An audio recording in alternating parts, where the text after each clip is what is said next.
Hi hello అందరికీ నమస్కారం అండి. Welcome back to my channel shine with Shravani. ఈరోజు నా ఛానల్లో నేను మీకు ఒక మంచి ఇన్ఫర్మేటివ్ వీడియోని షేర్ చేసుకోబోతున్నానండి. అదేంటంటే చిన్నపిల్లలకి మనం మిల్క్ పౌడర్ అనేది యూస్ చేస్తాం కదా. చిన్నపిల్లలకి మిల్క్ పౌడర్స్ కొంటూ ఉంటాం కదండి. మాక్సిమం బయట కొన్న మిల్క్ పౌడర్స్లో ఎక్కువ యాడెడ్ ఫుడ్ కలర్ ఉంటుంది అండ్ ప్రిజర్వేటివ్స్ ఉంటాయి. అంతేకాకుండా చాలా షుగర్ అనేది యాడ్ చేస్తారనమాట. అది హెల్త్కి అంత మంచిది కూడా కాదు. సో చిన్నప్పటి నుంచే పిల్లలకి అంత షుగర్ని ఇవ్వడం కూడా మంచిది కాదు. కాబట్టి మనం హెల్తీగా ఇంట్లోనే మిల్క్ పౌడర్ని తయారు చేసుకుందాం. ఈ మిల్క్ పౌడర్ ఎలా తయారు చేసుకోవాలో చూద్దాం పదండి. పాలపొడి తయారు చేసుకోవడానికి ముందుగా గోధుమలు, జొన్నలు, సజ్జలు, రాగులు తీసుకుంటున్నానండి. ఈ నాలుగిటిని బాగా వాష్ చేసేసి వాటర్ బాగా పోసేసి నానబెట్టుకోవాలి. ఇది కనీసం 12 అవర్స్ పాటు నానబెట్టుకోవాలండి. చూసారు కదా, ఇలా 12 అవర్స్ పాటు నానబెట్టుకోవాలి.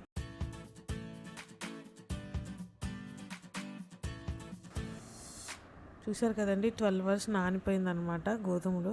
ఇప్పుడు దీన్ని వాష్ చేసుకొని ఒక ప్లేట్ పెట్టుకొని దానిలో కాటన్ క్లాత్ వేసి ఆ గోధుమలన్నిటినీ ఆ క్లాత్లో వేసి టైట్గా ముడి వేసుకోవాలి.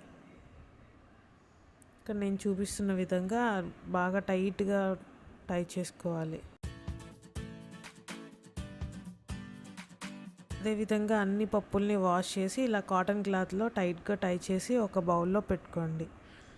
ఇవి కనీసం ఒక 2 డేస్ పాటు ఉంచుకోవాలండి. అప్పుడే మీకు పొడవుగా మొలక అనేది వస్తుందన్నమాట.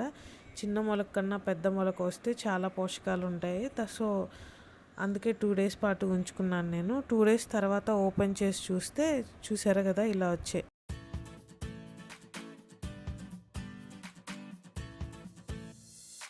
సజ్జలు అనమాట, ఇవి చూసారా మొలక బాగా వచ్చింది. రాగులు, గోధుమలు కూడా చూసారా ఇంత మొలక వస్తే చాలండి. నేను 2 డేస్ పాటు ఉంచాను. మధ్య మధ్యలో వాటర్ చల్లుతూ ఉండాలి. అలా 2 డేస్ పాటు ఉంచిన తర్వాత అలా మొలకట్టిన గింజలన్నీ ఒకరోజు ఇలా పోసి ఆరబెట్టుకోవాలి. ఇంకా మీకు ఏదైనా పచ్చిదనం అనిపిస్తే ఒక కడాయి పెట్టుకొని ఆ కడాయిలో వేసి దోరగా వేయించుకుంటే సరిపోతుందండి. ఇలా దోరగా వేయించిన తర్వాత కూడా ఒక 1 డే పాటు ఆరబెట్టుకోవాలి.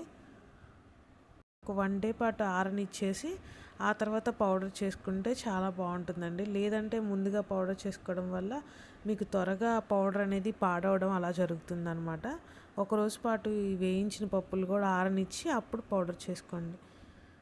ఈ పప్పులతో పాటు కొద్దిగా జీడిపప్పు, బాదం పప్పు, పిస్తా పప్పు కూడా వేసి బాగా దోరగా వేయించుకోవాలి. అండ్ ఈ పప్పులు బ్రెయిన్ డెవలప్మెంట్కి చాలా యూజ్ అవుతాయి అన్నమాట పిల్లలకి. మీరు ఇప్పుడు ప్రిపేర్ చేసే పాల పౌడర్ మాత్రం డైలీ మార్నింగ్ ఆర్ ఈవినింగ్ ఏదో ఒక టైంలో పాలలో కలిపివ్వండి. మీ పిల్లలకి చాలా బాగా బ్రెయిన్ డెవలప్మెంట్ ఉంటుంది. అలాగే బాడీకి అందవలసిన విటమిన్స్, మినరల్స్ అన్నీ అందుతాయి. చాలా బాగా హెల్తీగా ఉంటారనమాట. ఇలా అన్ని పప్పులు వేయించుకొని ఒక ప్లేట్లోకి తీసుకోవాలి. ఇప్పుడు ఒక మిక్సీ జార్లో చల్లారి పెట్టిన పప్పులన్నీ వేసేసుకొని గ్రైండ్ చేసుకోవాలి. చూసారు కదండి, ఈ పిండి అయితే గ్రైండ్ చేసేసుకున్నాం అనమాట. కొంచెం బరకగా ఉంది. ఇప్పుడు మనం దీన్ని ఒక బౌల్ పెట్టి దానిపై జల్లెడ పెట్టి బాగా పిండి అంతా వేసేసి బాగా జల్లించుకోవాలి. అండ్ ఇలా గరుగ్గా ఉంటే పిల్లలు తాగడానికి కూడా ఇష్టపడరు కదండి. మెత్తటి పౌడర్ అయితే పాలలో కూడా కలిసిపోతుంది. సో అందుకే మనం జల్లించి మెత్తటి పొడిని తీసుకోవాలి. అదేవిధంగా అన్ని పప్పుల్ని వేసి ఇప్పుడు దోరగా వేయించిన జీడిపప్పు, బాదం పప్పు కూడా వేసి బాగా మెత్తగా గ్రైండ్ చేసుకోవాలి. ఇలా రాగా పిండిని ఇలాగే చల్లించుకోవాలి. చూసారు కదండి, ఇలా బరక్గా వచ్చిన పిండిని ఒక బౌల్లోకి తీసుకుంటున్నాను. కింద ఉన్న మెత్తటి పిండి మాత్రమే మనం పిల్లలకి మిల్క్ పౌడర్లోకి యూజ్ చేస్తాం అన్నమాట. ఇలా బరక్గా ఉన్న పౌడర్ అంతా ఒక బౌల్లోకి తీసుకొని మళ్ళీ ఇంకొకసారి గ్రైండ్ చేసుకొని మళ్ళీ ఒకసారి జల్లించుకుంటే కొంచెం పిండి అనేది వస్తుంది. అండ్ ఈ ప్రాసెస్ అనేది ఒక 2-3 డేస్ టైం పడుతుందండి. చాలా ఓపికగా చేసుకోవాలి.